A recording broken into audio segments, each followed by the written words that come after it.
the mechanism behind such processes using Tafel slope. Yesterday I talked about this. From Butler-Ulmer equation, one can approximate and get the Tafel slope. And to monitor this oxygen reduction reaction, we can use this RDE, RRD experiment so that you can able to assess the product. Now, research-wise, maybe I should spend 1 minute at least on this slide. Okay, research-wise, always you would like to quantify your parameters. You would like to quantify your catalytic activity by correlating with either the geometric area or the surface area or the electrochemically active area. Okay, so the geometric area is a kind of very straightforward measurement. You can measure the geometric area of your catalyst. This surface area normally you would correlate with the BET measurement, right? Brunner, Emmett and Teller surface area isotherm based measurement. But that may not reflect the real active surface area of your electrochemical reaction.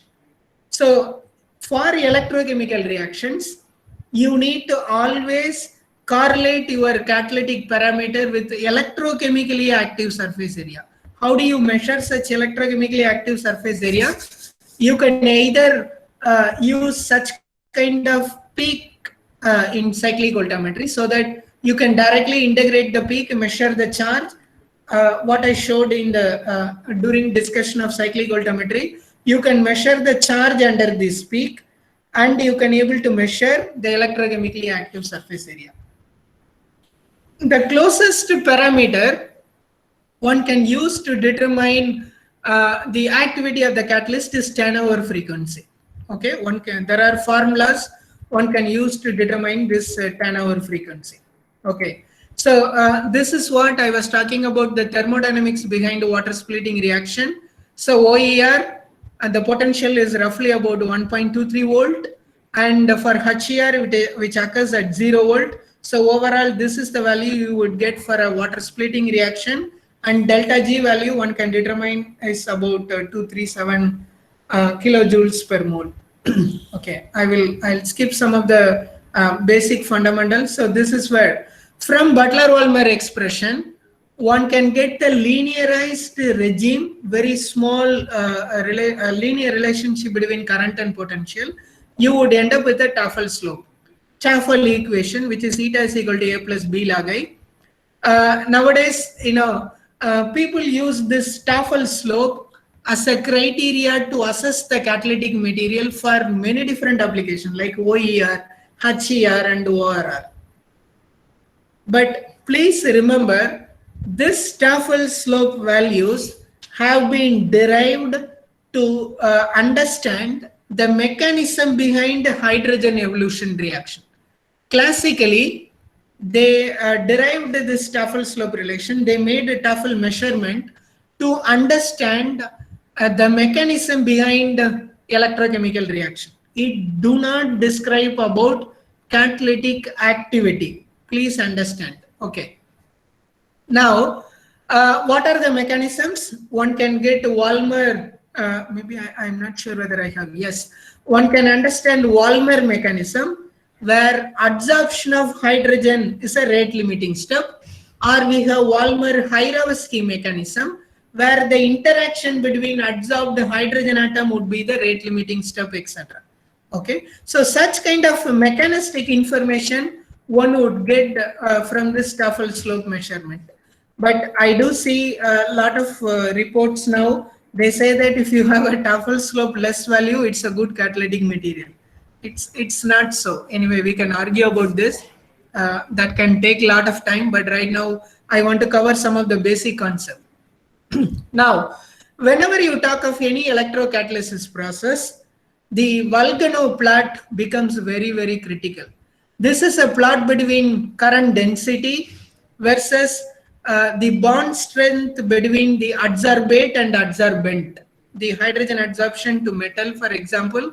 And this provides information about the compromise you need to make between adsorption and desorption. Okay. Platinum is a well-known electrocatalyst because it displays a very high current density for an electrocatalytic process with very low strength, kilocalories per mole, meaning it requires very less amount of energy and gives a higher amount of catalytic activity. The next best we have is rhodium and iridium and rhenium. So as you can see, many researchers are involved in developing cost-effective material because these materials are high cost, and that's where they come up with the transition element-based catalytic material. And these are the worst catalyst one would get in terms of indium, tantalum, cadmium, lead, etc. Okay. So this is the kind of volcanoplot which becomes very, very critical, and these volcanoplot have been derived initially for hydrogen evolution reaction, and later on now people are working for such kind of volcanoplot for oxygen evolution and oxygen reduction as well. Now, maybe one critical parameter in terms of catalytic development I want to discuss. Always, what do we do is we prepare a material and we disperse the material in a solvent and drop cast on the electrode surface to study what is the role of this catalytic for ORR, OER, HER, etc. Now, you need to basically find out the optimum thickness of your coating, so which is a very critical parameter. You need to do this through trial and error method. How thick your coating could be, because if your coating is thicker, then it can lead to large capacitance rather than the electrocatalytic activity. Okay, and of course many different parameter like conductivity, accessibility of the area, etc. matters. In case of homogeneous catalysts, okay, the thickness of the film also matters. So that's what it talks about. Now, maybe I will describe about only one work and I will wind up my talk. Okay. So though we developed many different catalytic material for this reaction, I would like to highlight a very, very simple method, right? You do an electrolysis, you use an anode and cathode, you do a water electrolysis. What we did here is we used a titanium substrate as an anode and platinum as a cathode. And when you anodize this titanium, by playing with the composition of the electrolyte and the current density, one can tune the resultant output. As you can see, a beautiful honeycomb-like structure of TiO2 nanotubes. You can control the growth of this nanotube. You can see beautiful ripples. Okay, so all these things arises because of the variation in current density distribution. You can see the porosity. Some tubes are very single, some tubes are merged 2 and 3 tubes together.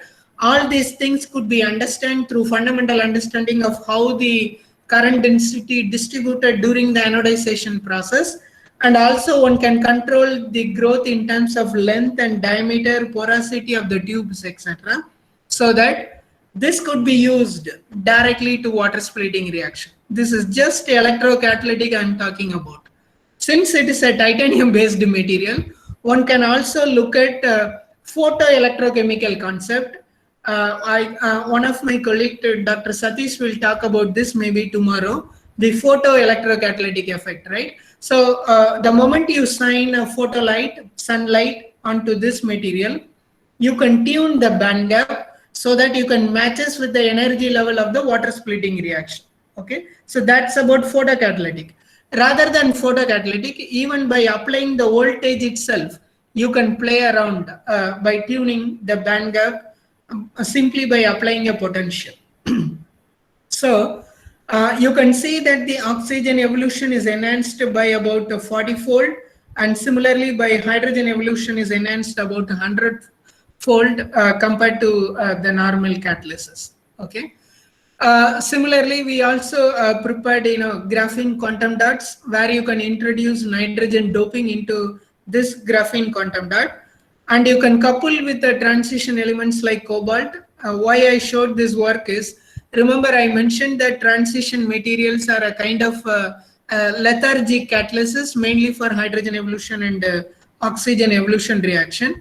But by preparing a composite with highly conductive, and you can tune the band gap through nitrogen doping, one can get materials like beautiful flakes, and you can use that for both OER and oxygen reduction reaction. So such kind of processes one can observe, and you can able to analyze that with both the cyclic voltammetry experiment and through RDE and RRDE experiments. Okay, so maybe finally to conclude, tuning electron transfer reaction is very critical, and by tuning such kind of electron transfer reaction, you can modulate the catalytic behavior, and I can extrapolate the same concept to sensing behavior as well. Okay, ultimately to lead a life with smart materials and smart sensing, right? You want comfort in our life, right? What do I mean by smart material and smart sensing? Let's say, you guys are sitting in your sofa or chair in your house and listening to me, and you are listening from the morning, what this guy Ganesh is talking about, always current to potential, electrochemistry, capacitance, resistor, etc. Then you get bored of my talk, you simply okay, I will conclude. Yeah, you would get bored of my talk, and simply you lean on your chair. Okay, then the chair understands that you are not interested, so it is being converted into sofa so that you can sleep aram se. You can sleep comfortably. That's the kind of smart material we talk about. But remember, on the other hand, the chair can also prick meaning kundu seyoche kutra madri. Okay, it can prick you and say that, see, this guy is spending like almost 2 hours talking about the importance of electrochemistry. How do you understand the basic concept? How do you use this technique to evaluate your catalytic material, etc., so that it can prick you? Then you listen to me, because it may be useful for your career, etc. And remember, nowadays research is not a single disciplinary. Though you may be a physicist or a chemist or a biologist, but if you could take concepts from other field, it becomes completely multidisciplinary, and it can provide useful information so that you can solve and provide solutions to the global issues, what I highlighted in the earlier part of my lecture.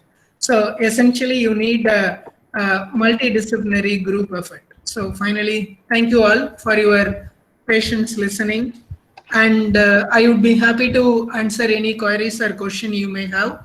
I would also like to thank finally, of course, Dr. Coimbatore sir for providing me an opportunity to share with you guys whatever the knowledge I have in the field of electrochemistry and electrocatalysis.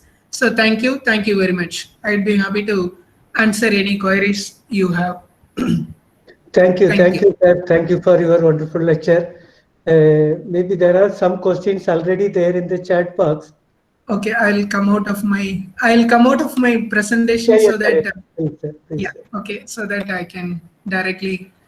All right. Oh my God, already 63 chats are there. My okay. Not much question. Only they are appreciating you. That's all. Comment so okay. If you have any questions, you can also ask me directly if you want. I'm seeing one question from Divya. Senthil Kumar. Is there any advantage of using 2 electrode system compared to 3 electrode system? Yes, very good. Yeah, that's also a good question. Yeah. Now, in order to do electrochemical reaction, you don't need always 3 electrodes. We can also carry out electrochemical reaction using 2 electrode system. But if you want to measure quantitatively some of the kinetic parameters like electron transfer rate constant, charge transfer reactions, etc., we do need the 3 electrode system, because yesterday I talked about using a bigger area counter electrode. So that's why you need 3 electrode system. But for a process like electrodeposition or water electrolysis, etc., it is sufficient enough to use 2 electrodes.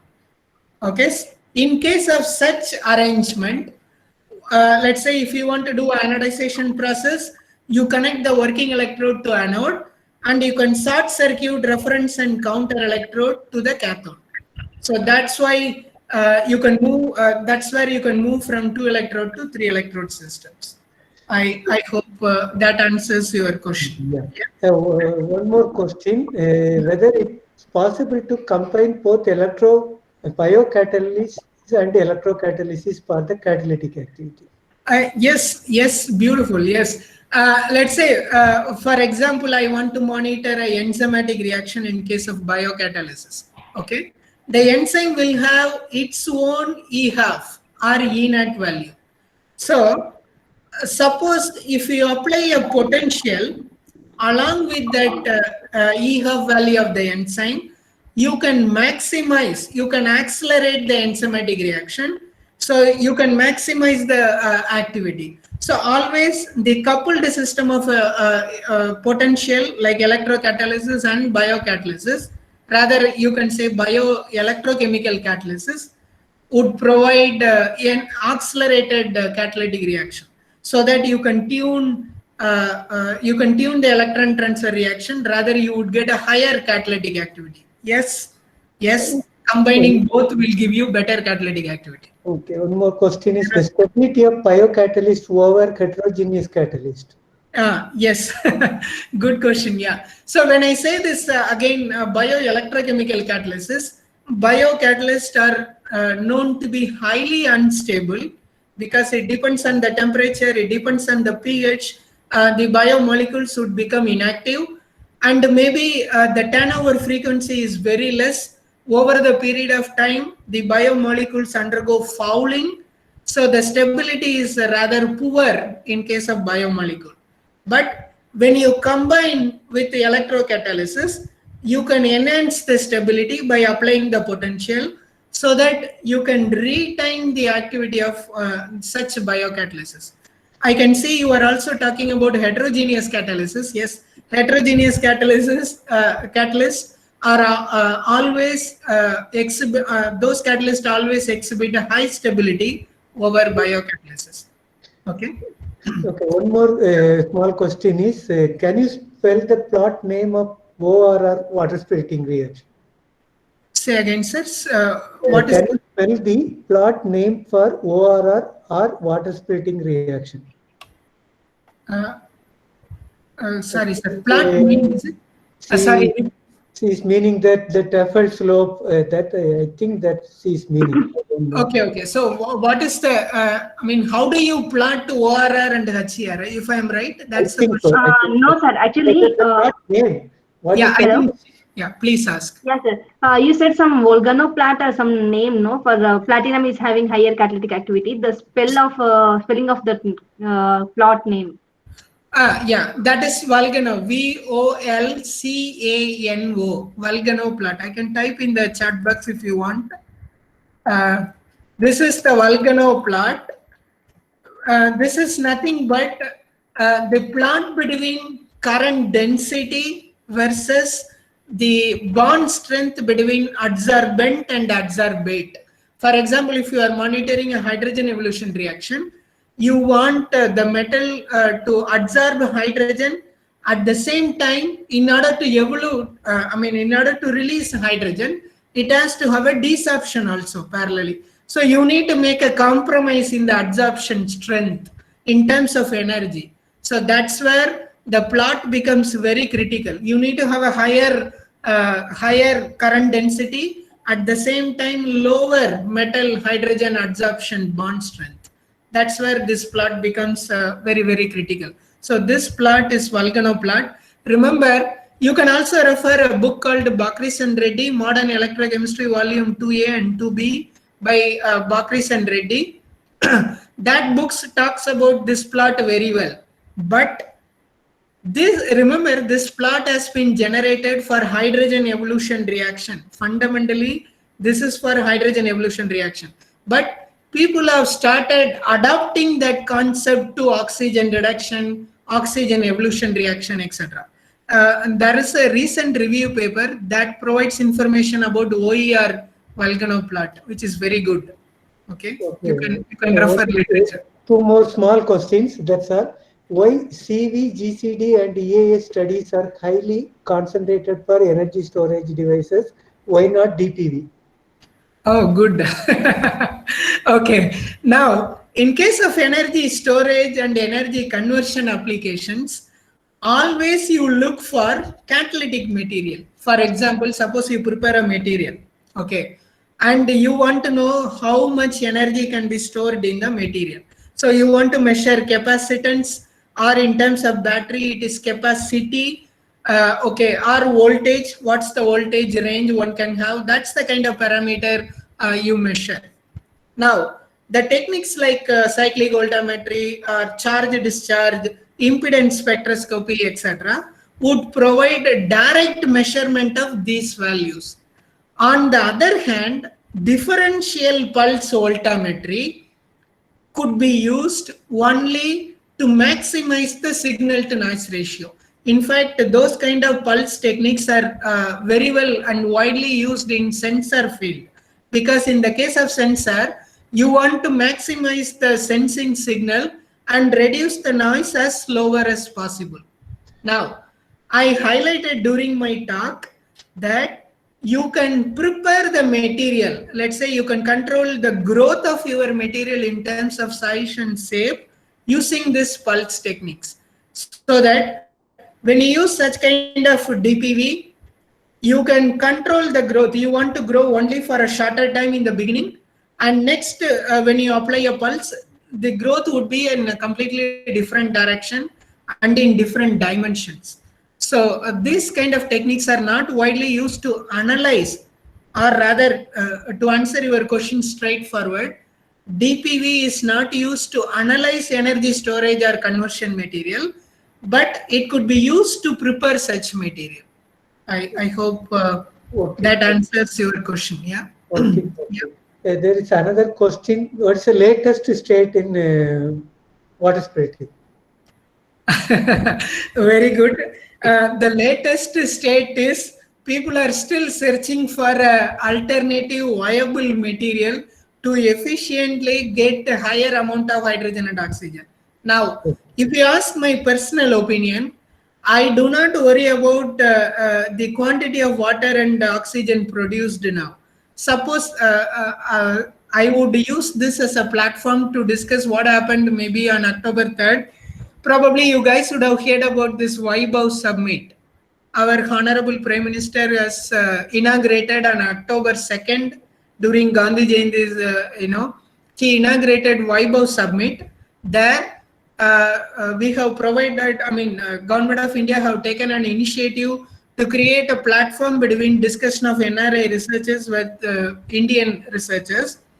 SICRI was one of the champion institutes in energy.